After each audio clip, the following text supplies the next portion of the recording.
Hello, squad mates. Welcome, everyone, to the Multiplayer Gaming Podcast. Today is Thursday, so you know what that means. We are going to be breaking down This Week in Gaming. We are a podcast of two dads who love gaming. We love getting together twice a week. We have hour-long episodes on Mondays and half-hour episodes on Thursdays where we talk about what we've been playing for the last week, along with a little bit of gaming news. Please remember to subscribe to our podcast in Apple Podcasts, and you can also subscribe on Patreon by going to multiplayersquad.com. We have been releasing 2 quick take episodes every week, and we've been doing that for quite a while now, so there's a whole backlog. So if you end up subscribing in one of those 2 ways, you will get access to, I believe we currently have about 42 quick takes available, so you'll be able to catch up on tons of old content that you'll have access to if you subscribe in one of those ways. I am your host, Paul, who is very disco. And then joining me, I have my not-so-disco co-host. Lieutenant Kim Kitsuragi would be very disappointed in him. It's my co-host, Josh. I don't know anything you just said, Paul. I'm assuming that it's going to make sense here in just a little bit. Other than the fact that I do not like disco. I don't either. Disco music, for me, it's that and country. Those are the 2 that just never really vibed with me really at all. I don't even when people ask you like what brand of music, like what genre of music do you like, I don't ever consider disco to even say that. Uh-huh. Like, I'm with you. I don't like country. You know, like, I'm like, there's 1 or 2 country songs maybe. But yeah, I think from now on, when somebody asks that, I'm just going to say, yeah, I hate disco. And then they're going to look at me funny and be like, what? Like, why would you say that? But it's going to be a great response, so.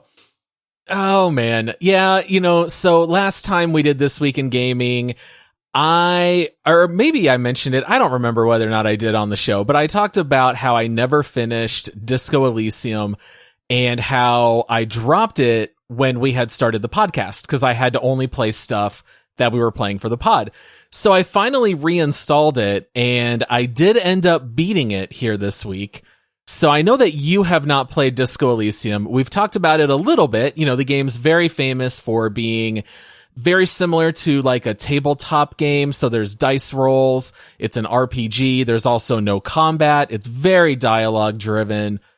I'm not too sure. Like, what do you think I should tell the people about Disco Elysium? Or do you have any questions about it? I do, because you did mention that you had started playing it again. I had mentioned that I see it at the top of the lists when people talk about some of the best RPGs that they have played. And that piques my interest because I love RPGs, but then I get a little hesitant when they go, yeah, there's no combat. It's kind of like just conversation. There are perks and traits and stuff like that. So it is an RPG-ish type game, but don't expect like your standard stuff. But then people just gush over this game. They're just like, it's a masterpiece. There's no other RPG like it. This is the number 1 RPG of the last decade. And then I start to go like, oh, I want to play that. But then I read other people that go, this was the most boring game I think I've ever seen. And then I go, oh, I don't want to play that. And then so I did say, Paul, if you tell me this game's incredible, I might go out and pick it up. So. Okay. Well, first of all, it's still currently on Steam sale as of the last I saw. So if you're going to pick it up, now would be the time. I really loved it. Now, I will say 100%, I totally understand why some people would literally hate this game. The lack of combat is rough. It is very much like reading a novel. There are entire, maybe 1 to 3 minute sections where you are reading descriptions of the weather and what things look like. And I totally get why that would bore a lot of people. But I think for the people that it works well for, it works really, really well, which is why the people who like it really, really love it. I think if I was trying to like describe it to someone, like you've seen the movie Inside Out, right? Yes. Where the kids Pixar? got like these different emotions. I may have cried at that movie, Paul. Oh, well, of course. I mean, every Pixar movie, right? So you've got like anger and sadness and, they're all like personified and they all have their own personality, which acts like that emotion. Well, one of the Steam reviews that I saw on Disco Elysium said that Inside Out walked so Disco Elysium could run. Because Disco Elysium has, I want to say something like 20 or 24 different traits that you can stick points into, but those things will all talk to you exactly like Inside Out, except you physically hear it because your character's going insane. So like, can you get like a sarcasm trait? And then... Oh, well, I mean, like kind of. Super sarcastic to you. Like, oh, that was a really smart decision.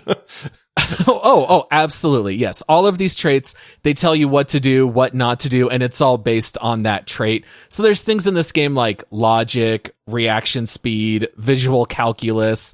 So if you see like footprints in the mud, you can have it do a check against your points in visual calculus to try to read the boot prints. And so if you succeed, it might help you in your case as a detective as you try to solve this murder. But some of the best parts in Disco Elysium is when you fail those checks and then the characters just do hilarious things. Your visual calculus might rip on you. So you hear inside your head, "You idiot, what made you think you'd be able to read this? There's at least a dozen boot prints here, you moron." And so it'll actually like make fun of you and talk to you, which is hilarious. Yeah, it was a lot of fun. It's not terribly long. I could see you really loving this game if you were in the right mindset. Like, as long as you know what you're signing up for, I think there's a lot of fun to be had. But the first 1 to 2 hours are so confusing because you're a detective with amnesia. And so you literally jump into this game not knowing who you are, why you're in the city, and you don't understand the city's politics, and you start to learn all these things, and eventually it makes sense, but it's a really rough go early on. Just a slow start. Yeah. See, number one, I love to read. I read novels all the time. I've always been a big fan of reading. So reading in a game doesn't put me off by any means. And if it really helps to add to the atmosphere, or, just enhance the game, then great. Now, one thing I don't do is if there's a game where you can find little tablets on a desk or little emails, like Deathloop, right? We just reviewed Deathloop, and it's like you can get the gist of the game in Deathloop, and there are little audio files that you can find and listen to, but they don't really add a whole lot. So for me, that's like a waste of time, right? I'm like, I know what's going on in the game. Like, I get that you're trying to like flesh out the world a little bit, but I don't want to find some audio recorder on a desk and then sit there and listen to it for 2 minutes because it doesn't really do a whole lot. But if a game has a lot of reading and part of that is enhancing the atmosphere and the characters and you're getting invested in them and stuff like that, I've got no problems with that. And I don't have any problem with slower paced gameplay like Firewatch. You've heard me talk about that game a lot. What Remains of Edith Finch. Like, there's some of these games that are much slower paced, but tell an amazing story through that. And I generally like those games a lot as well. So one thing that I just remembered that you might enjoy is that your clothing will also talk to you, or at least for my character, they did. I pumped a whole bunch of points into where I can hear objects and animals talk to me. And so I'll be like talking to objects and my partner. Yeah, no, like for real. And my partner would say things like, "You've been staring at that thing for 5 minutes, mumbling to yourself. Like, what are we doing?" But in my head, I'm having an argument with my ugly necktie. So like literally my little dialogue will pop up where my necktie will start talking to me and it gives me dialogue options back. So the game's very funny. You actually can delve into different chemicals and substances in this game. I did not at all. My character was just purely dealing with his own mental illness, and it was already wild. I can't really imagine what you would do if you actually like engaged in that side of going as a more renegade detective. It's might have to pick this up, Paul. If you at some point down the road, it would be funny if we did like a deep dive or something. If we ever did something like that, I would play again as a horrible detective and take bribes and punch kids and muscle people over, because there's tons of options like that in this game. I love an RPG. This one is, like I said, it's a little polarizing because people either hate it and they question how anybody in the world could enjoy this, or people just love it to death. Is it like a top 10 for you? Is it just like, this is more novelty, it's really great, I like it, but I wouldn't put it in the top of anybody's list? Or like, what's your overall thinking on it? It's incredibly memorable. I would say it's a top 5 memorable RPG. I don't think I would ever replay it again and again the way that I would, some of my other favorite ones that have more action. But I think it's definitely top 10 RPGs for sure. Really? See, I love games that stick with you. I think you should check it out. I love games that stick with you for a while. I have been playing the Outer Wilds DLC. Yeah, how's that been going? I freaking love it, man. It just, I love Outer Wilds. And see, therein again is another game. It's funny because I was on Twitter and somebody was saying like, hey, what's a game that I can play that, I should have played, but maybe I haven't. And I said, hey, have you checked out Outer Wilds? And they wrote back and they said, yeah, I found that game completely uninspiring and boring. And I kind of just went like, oh, how dare you? Like, how dare you have an opinion? I did instantly think like, all right, Paul, whatever. But the DLC is absolutely incredible. It adds like a fear element to Outer Wilds, which I thought was super cool. People kept saying it's scary. It's not meant to be a scary game, but there's definitely these darker areas and tones that some people can find a little scary. And it's even in the menu. It says, hey, there's some scary parts in this game. You can tone that down, toggle it off or whatever. Some people's idea of scary, I guess, is way different than mine. I didn't think it was scary, but it is a little creepy at times. But the DLC is absolutely incredible. I feel like it was probably 10 hours worth of DLC for like $14. It had the exact same everything that you could want from Outer Wilds. And I know you made fun of the music in that game. I did. Yeah. The stupid banjo song. I love the banjo. I've been walking around my house singing that song, and my wife and kids are going like, what is that song you're singing? And I'm just like, I hated it. It's so amazing, man. It's in my head. I sing it. I'm walking around. But no, the DLC is incredible. I can't spoil anything about it because with Outer Wilds, it's all about discovery and exploration and stuff like that. But if anybody has played Outer Wilds and was questioning whether the DLC is worth it, I can tell you right now, 100%, it is incredible. It takes the game in a really good direction. I liked the little bit of creepiness it added.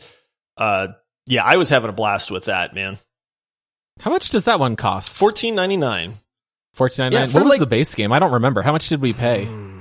29 20 or 30? I feel like it was like 29. It might have been 30 or 30. Yeah, somewhere around there. Maybe it was either 29 or 39. But the DLC is like 10 hours. And so for $15, man, 10 hours worth of entertainment is a good deal. And especially the fact that it's just so well done. One thing I didn't even realize because I accidentally erased my saves for Outer Wilds. I didn't know if like when you're playing the DLC, like if you need to just start fresh or not. So I erased my old save game and then it lets you just hop straight into the DLC. But if you have, it ties in basically. So not to overcomplicate things, but if you play the DLC and you play the base game, you can do certain things in the base game and go to the DLC and it will affect things in the DLC as well. So it's not like completely standalone, which is neat. But it's not a requirement to have played the base game at all. Like you could in theory just jump in and just go right to the DLC without any previous knowledge either, which I thought was kind of neat how they incorporated everything. Yeah, that's very clever. I like when it's not just a complete standalone. Like that, like for me, I always think about Mass Effect. Like you have your DLC, you go to your little terminal and you say, yes, I want to start this. And now you're just on a totally separate 4-hour mission. And then you just come back and you play the main game. So that's kind of neat that you can kind of bounce back and forth a little and that they affect each other. Yeah. Yep. There's endings that you can get if you go back through the main game, having played part of the DLC. So you can like leave the DLC, go back to the main game and then go back to the DLC and it will change some of the endings in the DLC, which I thought was a really cool step. That was neat. Nice. I think we're going to spend most of our time here today just talking about what we've been playing. I feel like you and I have been diving into a lot of stuff lately. I tried to download and play Skyrim because we talked about the Elder Scrolls. I played Oblivion once when it first released. I played Skyrim once when it first released. So forever ago. And you and Michael, gushing about it in our last draft and tournament episode. I wanted to play it again. And for the life of me, I could not get the game to run correctly. It was a little bit of a nightmare. What? So I would start the game, and you get the famous opening, right? When you're in the cart, and my screen is spinning like wild, and I can't get it to stop. It's almost like if a controller was plugged in. I was just about to say, unplug your controller, right? That's the very first thing I looked for. That was not it. And I couldn't get it to run. And I'm like, well, how do I search this? So I'm trying to Google Skyrim PC camera keeps moving, but like I'm not getting any real hits.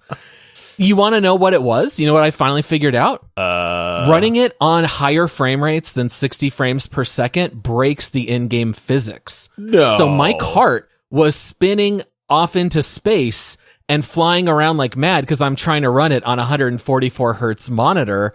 You can run it. You've got to adjust the INI files, and you've got to do all of these crazy workarounds to get Skyrim to work right.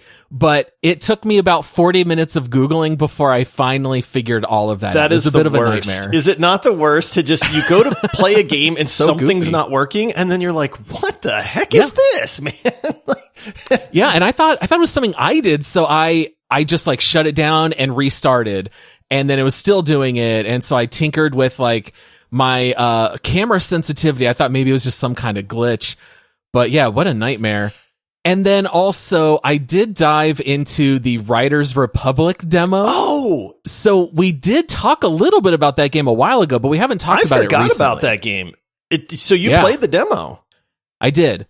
I downloaded it on my PS5. Oh, do tell, Paul. I'm curious. It's the only thing I've played on my PS5 in the last 2 months. But I did play it. My son downloaded it for me and was playing, and then I jumped in as well. So did you ever play, and this is a total shot in the dark, do you remember ESPN Extreme Sports on PlayStation way back in the day? No. No? So that was where you could do like bike races or skateboard or luge racing, things like that. So this is kind of just the 2021 version of that. Like you've got all of these different modes. You can race on bikes, which is just like a straight up racing game. You pass through the checkpoints, and you're racing against tons of other people. You get the wingsuits.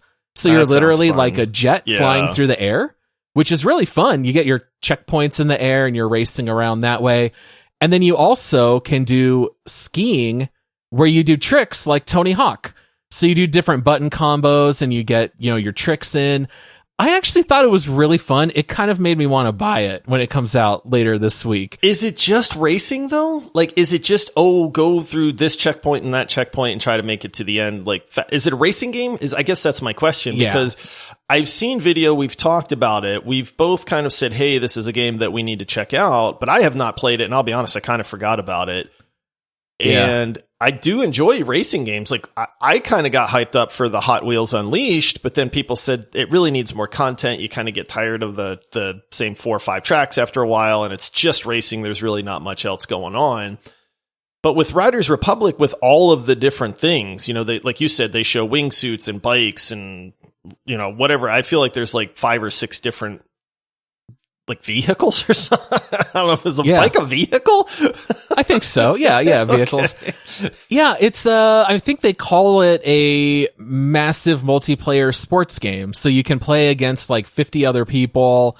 I think it's a really neat concept. I remember seeing the initial videos and thinking that might be a lot of fun, but I kind of feel like they're probably not going to get it right. And then I kind of forgot about it. It was kind of in the back of my mind. And then in playing the demo, for the first like 1 minute, the bikes handle kind of goofy.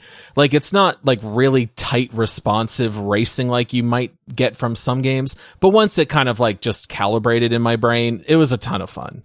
So I don't know. At some point, if we run out of games, this one might be worth covering because we've never really done a sports game as a deep dive. But this one has so much content and there's so much multiplayer built in. It could end up working well. That's the part that interests me. We'll have to see. Because have you ever seen it's The Crew, I think is the name of it. And that's basically what this game reminded me of, is you can race in a plane, you can race in a car, you can race on like a 4-wheeler. And that's basically what you do, is just pick which vehicle you want to race with. And then you get to kind of run through a track like that, whether it's through the air, through checkpoints, or on road or whatever.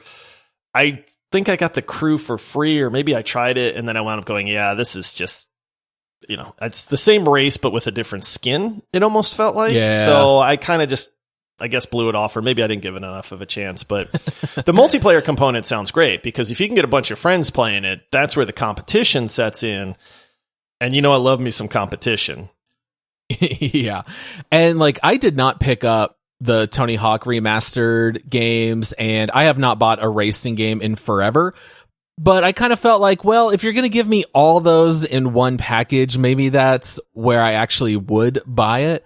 That's coming out but soon, I don't know. too, isn't it? I feel like it's coming out in November. I think it's in like a week. Yeah, I think it's very soon. Yeah. Interesting, Paul. We'll have to keep an eye on it. No, Yeah. I guess we'll have to let the people decide. So, because I do enjoy having a good racing game from time to time. It's unlike any other game. So when you really like, man, I want something different to play, having a fun racing game to play is really nice to have in your game library. So we might need to check that out. Yeah, I think we might. Well, that's funny, man, because I picked up Inscryption, which we talked about during our Steam Next Fest. I've only played it for maybe 40 minutes so far, but I'm really enjoying it. This is why I love the Next Fest, man. We try these games. I had not heard of Inscryption until then. Inscryption is getting overwhelmingly positive reviews on Steam. People are absolutely... And this is one of those games where I was like, man, I don't know how this game's going to be received. Like, is it just for people like me that like card-based games? Is it just because it's, October and people like spooky games and they're looking for what? But the reception to Inscryption so far has been phenomenal. I have very much enjoyed my 40 minutes so far. That's good. You yank any teeth out yet? I have not. But now it's stuck in my head too that you told me about that, and I can't. Yeah. I've hovered my mouse over those pliers a couple times, and then I just go like, I don't know that I want to see this, man. Teeth things bug me out a little bit. So. Oh, I do too. Yeah. Like I hate dreams when your teeth grind or fall disappear out or it's something. The worst. Yeah. Oh man, I don't know. Oh goodness. Well, we got a few minutes here. Let's talk about a little bit of news. I think my favorite news story of the week is that there was a PvP glitch that people were using inside New World, which is the Amazon MMO. People figured out that if you ran it in windowed mode and started moving your window, it made you invulnerable during PvP. And so people were using this to bug out the PvP matches, which is such a funny, specific bug to me. I would never think that moving a windowed screen would make a player invulnerable. How? What in the coding of that is... Like, somebody had to put that in the code where it's like, hey, you know what, guys? Let's make it where if somebody's going from full screen to windowed mode, that they get a few frames of invulnerability so that they don't die while they're doing that, right? But then leave it to people to figure out glitches and bugs. And it's funny because you had mentioned this, and then I pulled up some video, and apparently there's like some huge PvP fight going on where you see everybody's just bashing everybody, but then all of a sudden, like 6 guys on the enemy team just stop and they can't get killed. And because you can't kill them, you can't win the fight, which means you can't like lose your territory. I don't know if they were trying to take over the territory or what, but that's just the goofiest bug ever. It's one of my favorite bugs that I've ever heard about. For it's windowed great. mode. And then you're just seeing like the guy's demonstrating and he's just yoinking his window around, man. He's just like, all right, let me move this small little window around everywhere. And I don't know how I don't know anything about programming, but number one, why they program that into the game, and then how people found that is just nuts, man. And then way to go to find a way to exploit that and just completely trigger your enemies in that game. Yeah. I mean, MMOs always end up with glitches because these games and maps are just so big, but that one literally made me laugh because when I saw there was an invulnerability bug, I figured someone's messing with game files or someone's running some kind of script along with it. But no, it's literally just, swing your window around your screen and now you're invulnerable. We also have some other news. We haven't really talked a whole lot about the GTA Trilogy Definitive Edition, which we have coming out very soon. I believe that's coming out in November as well. But we saw some video and some screenshots Now, I don't think you ever played the GTA trilogy, right? Or did you? I'll be honest, I remember San Andreas some. Okay. I'm pretty sure I played Vice City, but it's been so long that I really don't have any memory of it at all. And Gotcha. so much so that I could even say maybe I've never played Vice City. I'm pretty sure I have, but I don't remember it whatsoever. The funny thing is, we got to talk about I'm sure you've seen the videos where they compare the original to the remaster, like the graphics, yes. because let's be honest, right? A remaster does a couple things. It hopefully improves controls. So old school controls that don't work so well, maybe they don't port to PC so well or something like that. Maybe a UI. So a little bit of quality of life stuff is usually a focus of a remaster. And then the graphics, because that's, let's be honest, what people want. They want to see, San Andreas or Vice City with, 2021 graphics. And I had to laugh so hard, Paul, because somebody on Reddit posted hey, graphical comparison for the originals versus the remasters. And of course I was all right, well, let's see how much better they made these games look for 2021. And I legitimately could not tell a difference in the graphics. And that's it's a little bit like Pam in The Office with, we need you to find the difference with these two pictures. They're exactly the same picture. It's not that bad, but it's similar. It is it's bad. Similar. I was looking at because it's got the little slider line that's going back and forth, and it's original remaster, and I'm going, what is the difference? It's a different tone. The color had a palette change, maybe.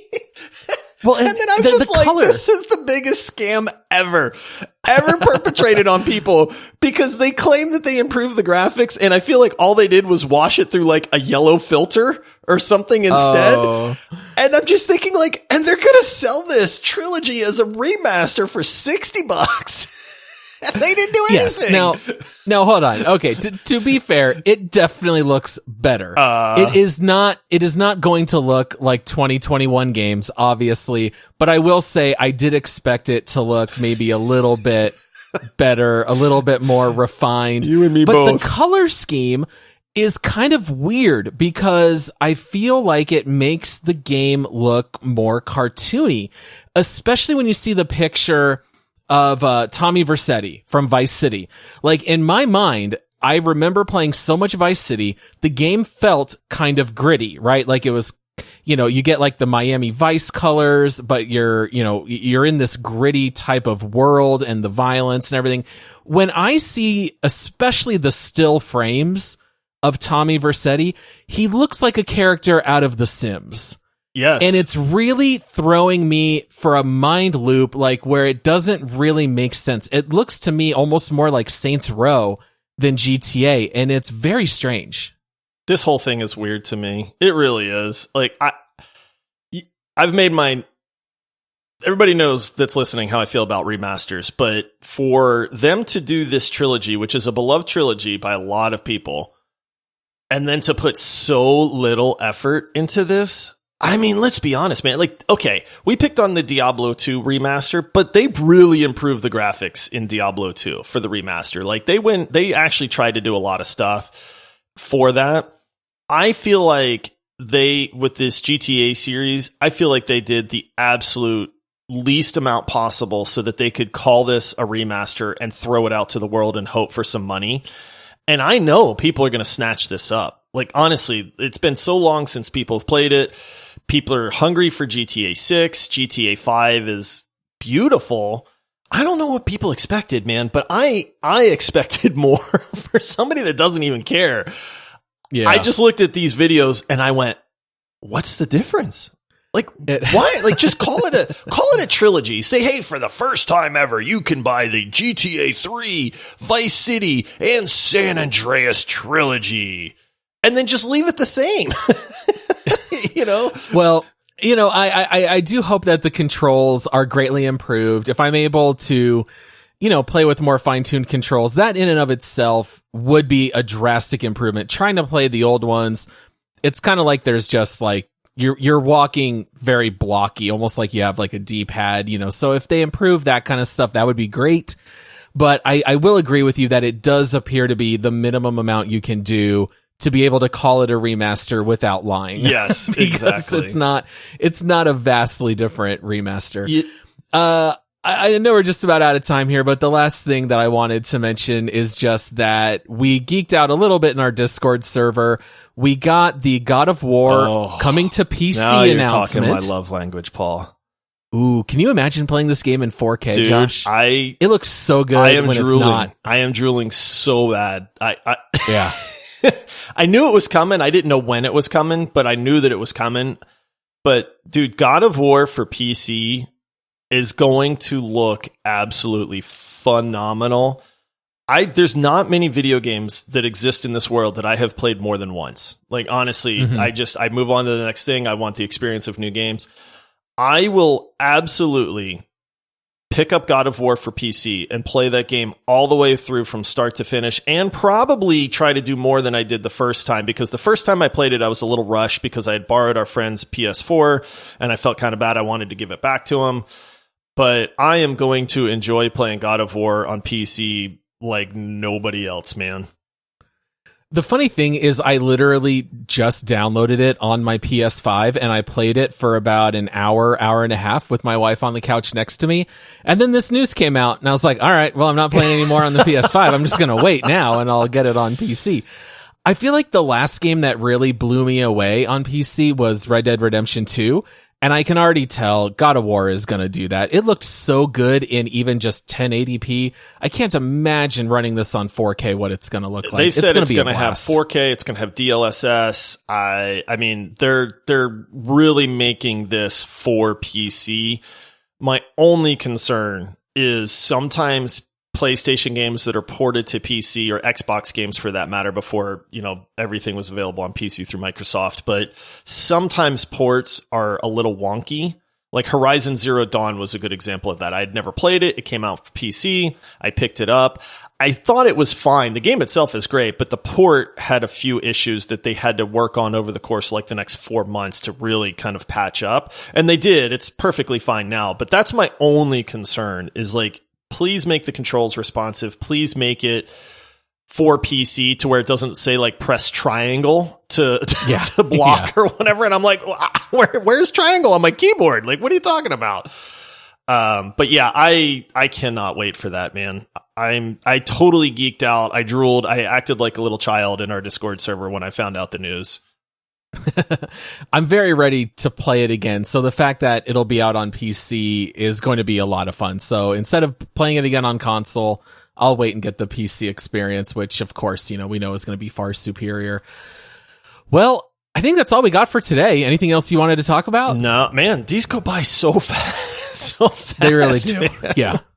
I mean, we had like so many other stories to potentially talk about, but maybe here in the next couple of weeks, we might talk a little bit more about the Steam Deck. As time goes on, the more I read, the more interested I am in it. That one might be fun to talk about. And we just have, so many games here around the holidays.